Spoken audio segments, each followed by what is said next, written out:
4 years ago, 3 young men with their laptops and a business plan settled into a small apartment and created what is today one of India's leading travel search firms.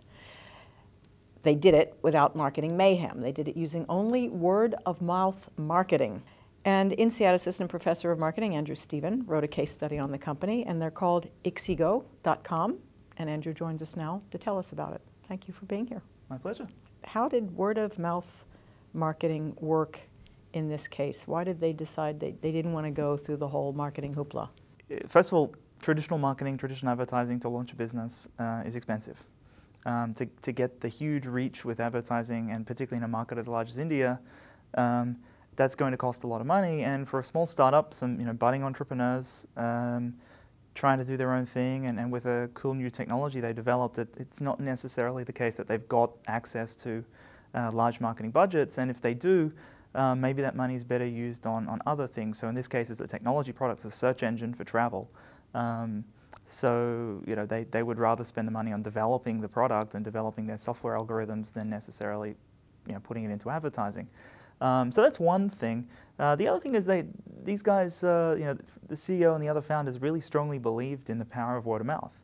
So there's different types of word of mouth marketing, and this is what I'd call organic word of mouth. Here they put the product out there, they introduced it to the market, and they just let people naturally talk about it. This isn't a new strategy necessarily. This is, if we think of it, search engines, this is what Google did way back when. So Google was the best technology. So then people said, hey, this is better than the other search engines that were around back then, that no one can remember the names of anymore except maybe Yahoo. But Google became the household name essentially because they had better technology. And so that's what these guys at Ixigo have decided to do. That the strategy is to have the best product, the best technology, constantly innovate on that product and technology, and constantly improve, and let the product sell itself.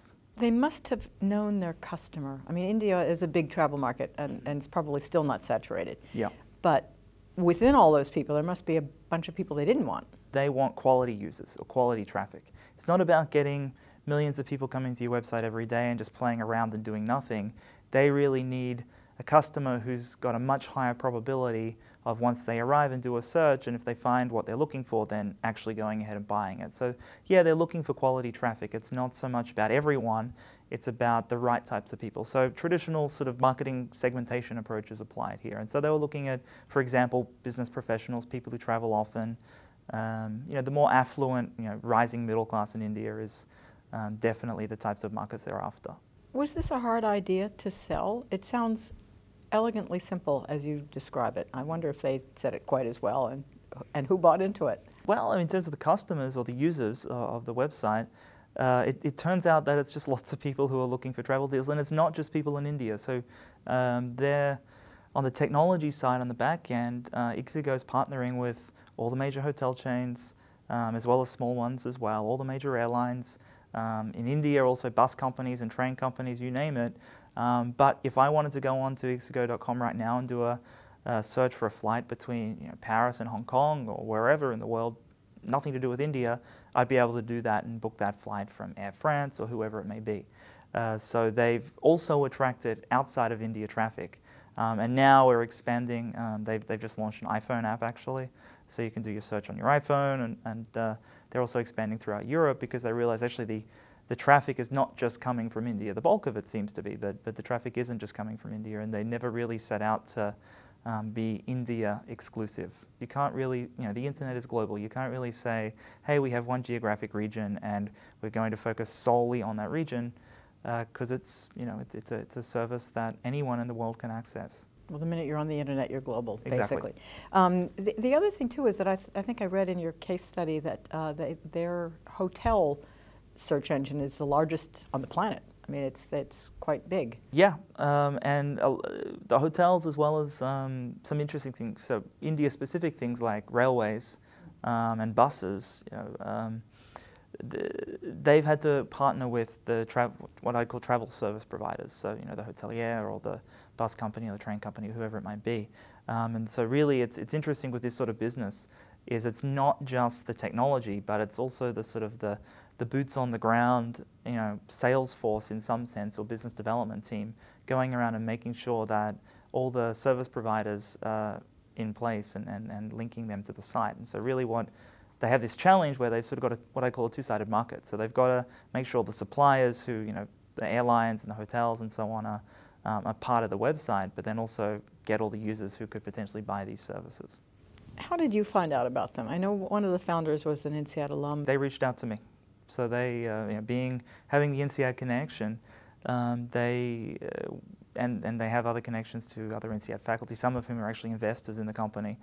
And they reached out to us and told us their story, and I just thought it was a really interesting story about how word of mouth can grow a business, and organic word of mouth can grow a business, because they really didn't do advertising, and they just let it grow, let word of mouth take charge of it. And they're, depending on which metric you look at, whether it's traffic or unique visits or number of searches people make, or actual conversions and referrals that generate some revenue for them, they're getting between 15 to 20% compound growth rates per month over the course of this the life of this business, and which is fantastic, totally without a big advertising push. And so I like the case study and I like the story because it's an interesting market, both in terms of India as well as in terms of online search engines and the travel vertical in particular. But these guys have just done really, really well by letting the customer talk. And I think that's the profound thing about it. They haven't pushed any messages out to customers. They let the customer talk. One thing they're doing more recently with social media is making sure that they're listening to their customers on Facebook or Twitter or the blogs or the forums and responding. So if a customer goes on to, say, a forum and posts something about Ixigo, then the CEO himself will make a point of replying to that if the customer posts a question, for example.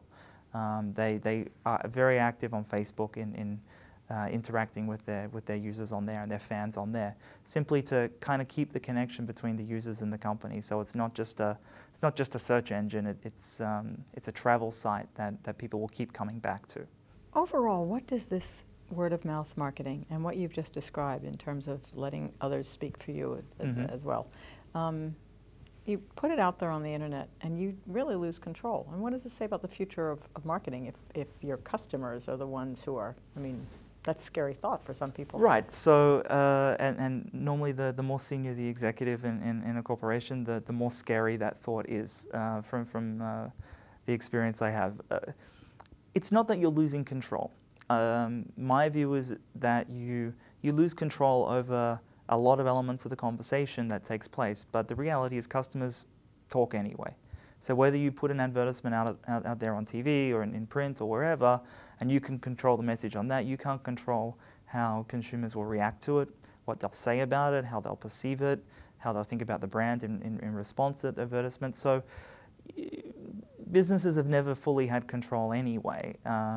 What's happening with word of mouth, though, where you can try and claw back a little bit of that control if you feel like you're losing too much of it, is you can shape the conversation. So you might not be able to tell people what to think and tell people what to say, but you can certainly set the tone of a conversation. You could even set the topic of a conversation. So you see plenty of companies having a blog or having a forum or going on Facebook or Twitter where they'll post questions and say to their customers, hey, tell us what you like about our site.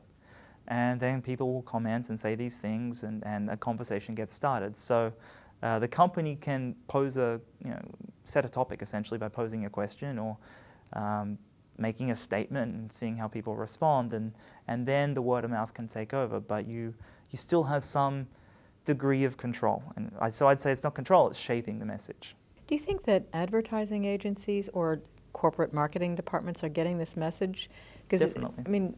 It's a different shift in the focus and in the way you deploy your own human resources. This sounds rather labor intensive. You don't just make an ad and throw it out there. So there's sort of two things at the operational level. Yeah, it can be very labor intensive. So you need social media managers, you need community managers, you need people to be constantly monitoring what's going on out there.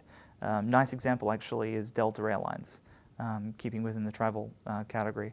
So they have a operations command center, social media command center, or something appropriately titled in their headquarters in Atlanta, that 24 hours a day, 7 days a week, there's a team of people monitoring everything that's being said about Delta on Twitter, on Facebook, you name it. They're there and they're responding.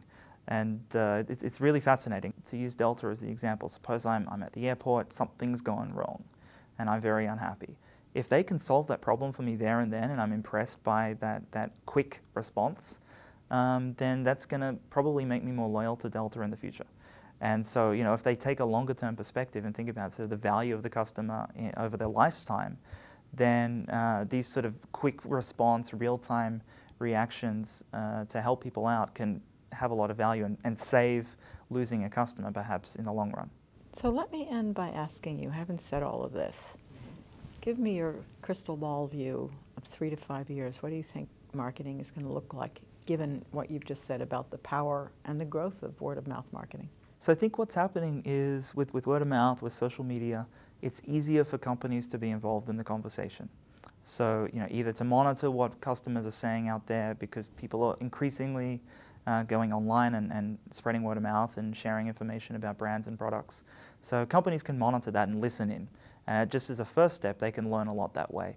If they get involved in that conversation and do it right and be sincere about their involvement in the conversation, and so react and respond and these sorts of things, then that can really help win over customers. So I think this is a trend that's already emerging now. I think that's going to continue.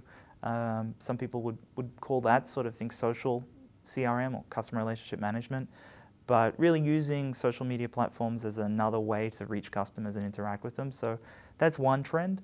I think there's just a growing acceptance that, it's here to stay. Facebook is a big deal. Twitter is a big deal. More niche social networks and websites are used more and more frequently by people.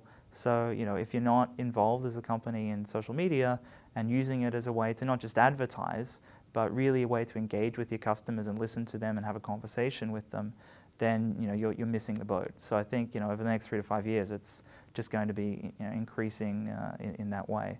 So the mix has gotten bigger, but you still see the big multi-million-dollar Super Bowl ads and things. Oh, absolutely. But what you find with Super Bowl ads now is people are watching them all on YouTube. Thank you very much, Andrew Stephen, for being with us on INSEAD Knowledge. Thank you.